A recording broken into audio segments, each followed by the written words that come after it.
More than 24 Democrats are in the Twin Cities today alongside Minnesota Congresswoman Ilhan Omar for what they're calling a shadow hearing into the immigration crackdown there. During remarks, Representative Omar called the deployment of ICE to Minnesota, quote, political retribution, and added that she believes the Trump administration is creating enough chaos to justify invoking the Insurrection Act. Lawmakers also heard from Minnesota Senator Tina Smith and Minneapolis Mayor Jacob Frey.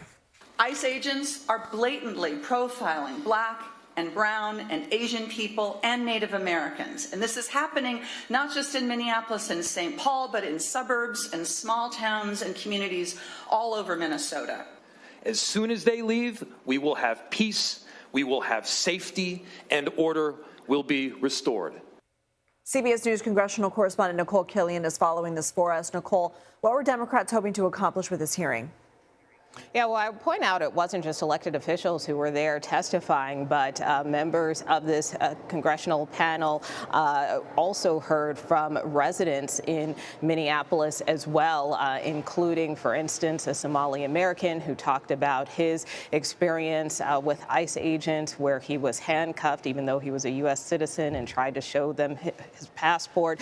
We also heard from another woman who was a U.S. citizen who was a legal observer who was detained for several hours and ultimately released after trying to alert people to ICE's presence in her neighborhood a couple of weeks ago. So these were some of the stories that lawmakers heard, and Pramila Jayapal, the congresswoman who was leading this hearing along with Ilhan Omar, said that they are doing this field hearing as part of a series of hearings that they've been doing for several months now, but at the end of the day, this is about trying to get accountability. Take a listen to what she told me ahead of the hearing.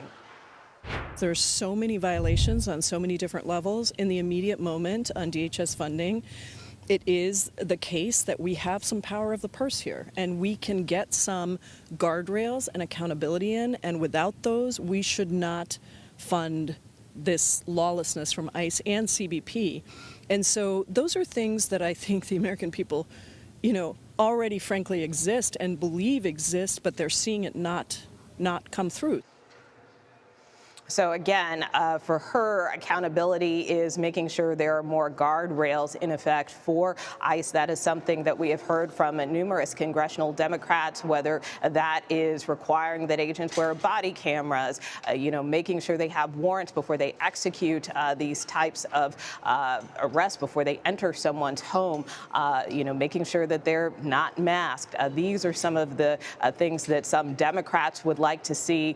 Obviously, DHS funding is still up in the air here on Capitol Hill, so those are some of the conditions that lawmakers hope to potentially tie to any potential funding of DHS going forward. Whether or not that happens, though, remains to be seen. What has been the reaction from lawmakers to President Trump's threats of invoking the Insurrection Act?